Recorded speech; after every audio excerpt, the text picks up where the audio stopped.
Helen Ruth lived alone. Her husband, Babe, had left her. He was building a life in New York with another woman, but Helen refused to divorce him. Her religious faith forbade it. Babe was getting angry. The pressure was mounting. "Divorce me," he demanded. "Never," Helen insisted. And in January 1929, on a dark winter night, a fire started in Helen's farmhouse. Nobody knows how it began, but what happened afterwards sparked conspiracy theories that would never go away. Sudbury, Massachusetts, 1928. A small farmhouse on a quiet country road.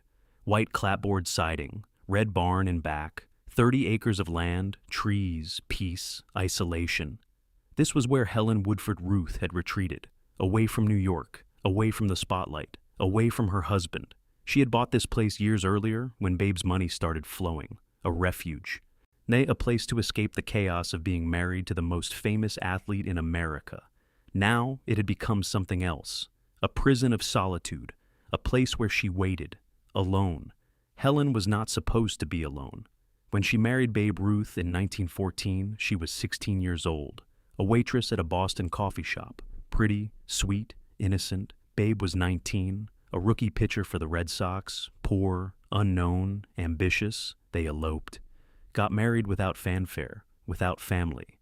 Just two kids starting a life together. And for a few years, it worked. Babe played baseball, Helen kept house. They moved from Boston to New York when Babe was sold to the Yankees. The money increased, the fame grew. And slowly, inevitably, everything started falling apart. The problem was simple. Babe Ruth was not built for monogamy. He was not built for domestic life. He was built for excess, for attention, for gratification. Women threw themselves at him constantly, in every city, every hotel, every bar. And Babe did not resist, could not resist. Maybe did not want to resist. Helen knew, everyone knew, teammates, reporters, fans. It was an open secret. Babe Ruth cheated on his wife, constantly, unapologetically, without shame or discretion. Helen tried to cope. She stayed in New York at first, played the role of the baseball wife, attended some games, hosted some parties, smiled for photographs. But the humiliation was constant, the whispers, the pitying looks, the knowledge that while she was sitting in the stands, her husband was planning which woman he would meet after the game. It broke something inside her, made her retreat, made her disappear to Sudbury more and more often, until eventually, she just stayed there, permanently. Separated, but not divorced. By 1927, Babe had met someone who was different from the others, Claire Hodgson. She was not a showgirl or a groupie. She was a widow, had a daughter, had class, had standards. She was not interested in being another conquest. She wanted something permanent. And remarkably, Babe wanted it too. For the first time in his adult life, Babe Ruth wanted a real relationship, wanted to settle down, wanted to build something lasting. There was just one problem. He was already married. Babe approached Helen in 1927, asked for a divorce, explained that he had met someone, that he wanted to marry her, that their marriage was over anyway, that they had been separated for years, that this was just making it official. Helen's response was immediate and absolute. No, not negotiable, even not discussable, no. She was Catholic, born and raised. Her faith was the foundation of her life, and Catholic doctrine was clear. Marriage was a sacrament, a covenant, unbreakable. Divorce was a sin, a betrayal of God's law. She had taken vows. Till death do us part. She meant it. Babe did not understand, could not understand. He offered money, more money than she would ever need, financial security for life. Helen did not care about money. He promised he would take care of her, make sure she was comfortable. Helen did not want his promises. He argued that the marriage was dead anyway, that they had not lived together in years, that this was just paperwork. Helen would not budge. The marriage might be broken, but it was still a marriage, and she would not violate her faith by ending it. This created an impossible situation. Babe wanted to marry Claire. Claire wanted to marry Babe. They were already living together, openly, in New York. Everyone knew. Newspapers hinted at it. Gossip columns speculated. But they could not legally marry because Helen refused to divorce. And in 1920s America, divorce required consent. You could not just dissolve a marriage unilaterally. Both parties had to agree, or one party had to prove fault. Adultery, abandonment, cruelty.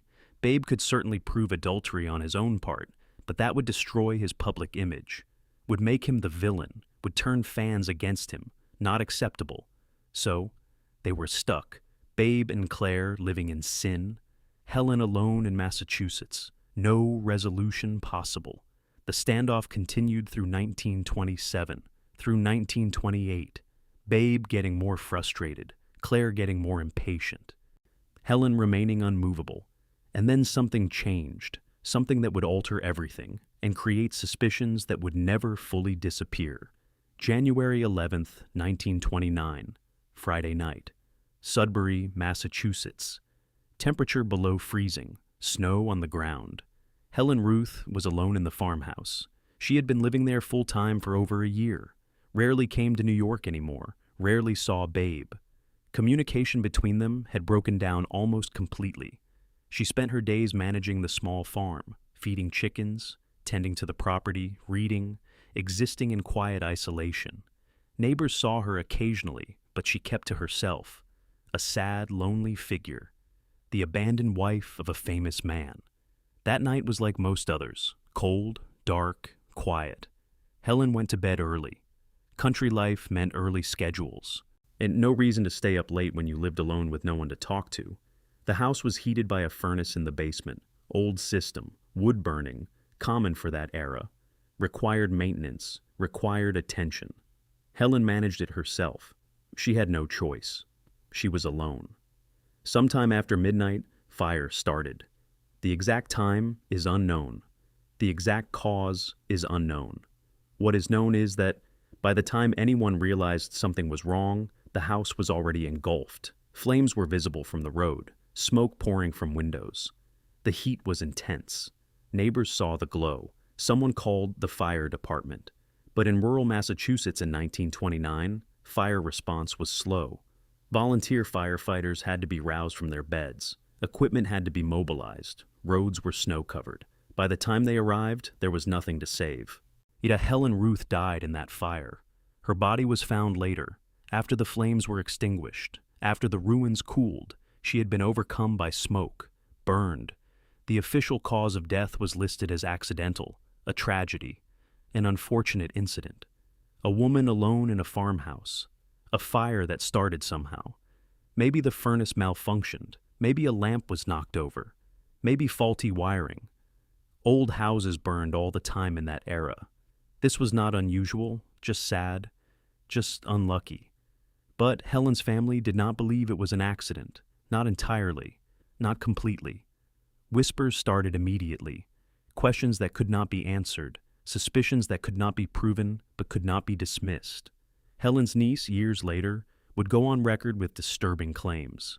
She said that Helen had been afraid, that Helen believed Babe wanted her dead, and that Helen had said, "Babe Ruth wants a divorce because he is carrying on with women. Of course, we were a Catholic family, and she would not divorce. He was trying to get rid of her." The phrase, "get rid of her," hung in the air like smoke. What did it mean? Was it literal? Was Helen suggesting Babe would actually harm her?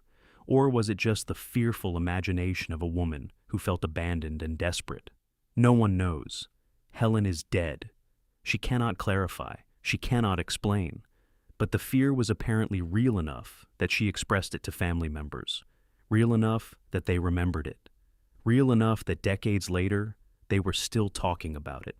The timing of the fire raised eyebrows. Helen had refused divorce for 2 years, had been immovable, steadfast. Then suddenly, conveniently, she was dead. And not just dead. Dead in a way that destroyed evidence. Fire consumes everything, burns away clues, makes investigation nearly impossible. If this had been a deliberate act, fire would be an effective method, untraceable, deniable, easily blamed on accident. But there was no evidence of foul play. None. The investigation was cursory. This was a small town, a farmhouse fire, an unfortunate death. Investigators looked for obvious signs of arson. Found none. Determined it was accidental. Case closed. No one suspected murder. Why would they? The victim was just a woman living alone. The fact that she was married to Babe Ruth was noted but not considered relevant. Famous baseball player's estranged wife dies in accidental fire. Tragic, but not suspicious. Babe Ruth's reaction was notably restrained. He was informed of Helen's death by telephone. His response was private. He did not make public statements, did not give interviews, did not attend a big funeral. Helen was buried quietly. Babe may or may not have attended. Records are unclear. What is clear is that he did not display overwhelming grief, did not go into extended mourning, did not withdraw from public life. He continued playing, continued living, continued his relationship with Claire, and then, shockingly fast, he remarried. April 17, 1929. Just 3 months after Helen's death. 3 months, barely enough time for the ashes to cool. Babe Ruth married Claire Hodgson in a quiet ceremony. No big celebration, no publicity. Just a quick legal union, making official what had already been reality for years. Now they could be together without the stigma of adultery, without the legal complications, without Helen standing in the way. The speed of the remarriage stunned people. Even in an era when social conventions were less rigid than they would later become, 3 months felt indecently fast. If Babe had truly loved Helen, or even felt basic respect for her memory, would he not wait longer? Would he not observe a proper mourning period, 6 months, a year? But 3 months suggested something else. It suggested that Helen had been an obstacle, an inconvenience. And now that the obstacle was removed, there was no reason to wait. Claire herself seems to have had no qualms. She married Babe without apparent hesitation, moved into his life completely, became Mrs. Babe Ruth, raised her daughter as part of the Ruth household, later adopted a daughter with Babe, built a life that Helen had been excluded from. If Claire felt any guilt about the circumstances, any unease about the timing, any question about the fire, she never expressed it publicly. She stepped into Helen's role without looking back. Helen's family, however, could not let it go. The suspicions festered, the questions multiplied. They had no proof, no evidence, nothing concrete, but they had timing, they had motive, they had Helen's expressed fear, and they had the undeniable fact that Helen's death was extremely convenient for Babe Ruth. It solved his problem completely, gave him everything he wanted: freedom, Claire, respectability. All it cost was Helen's life. Could Babe Ruth have arranged Helen's death? Could he have hired someone? Could he have sabotaged the furnace? Could he have started the fire himself? Logistically, it seems unlikely. Babe was in New York. Helen was in Massachusetts. There were witnesses to his whereabouts. He was a public figure, constantly watched, constantly surrounded. Sneaking away to Massachusetts to commit murder would have been nearly impossible without being noticed. And Babe was not known for subtlety or planning. He was impulsive, reckless, not calculating, not methodical. But could he have hired someone? Could he have asked a friend? Could he have paid someone to handle the situation? This is more plausible, but still speculative. There is no evidence, no witness, no confession, no money trail, just suspicion, just convenient timing, just a family's belief that something was wrong. The alternative explanation is simpler. Sometimes fires just happen, especially in old houses with old heating systems, especially in winter when furnaces run constantly. That's especially when someone is living alone and might not notice problems. Helen was not a young woman anymore. She was in her 30s. She might have been tired, might have been careless, might have made a mistake. The fire could have been exactly what it appeared to be: an accident, a tragedy, nothing more. But the suspicion never died. Helen's family members, interviewed decades later, still believed something was wrong, still believed Babe had wanted Helen dead, still believed the fire was too convenient to be coincidental. They had no proof. They acknowledged they had no proof, but they held on to their belief anyway, because the alternative, accepting that it was just bad luck, felt like betraying Helen's memory, felt like letting Babe get away with something. Babe Ruth lived with Claire for the rest of his life, 19 years, until his death in 1948. By all accounts, it was a good marriage. Claire was strong, managed him, kept him somewhat in line, gave him stability. He seemed happy, or as happy as Babe Ruth was capable of being. If he felt guilt about Helen, He never showed it, never spoke about her, never mentioned the fire, never addressed the rumors. He moved forward, left the past behind, lived in the present. Claire died in the 1976. Long after Babe, she lived as a widow for 28 years, managed Babe's estate, protected his legacy, gave interviews, wrote about him. And in all those years, she never addressed the Helen situation directly, never talked about the fire, never acknowledged the family's suspicions.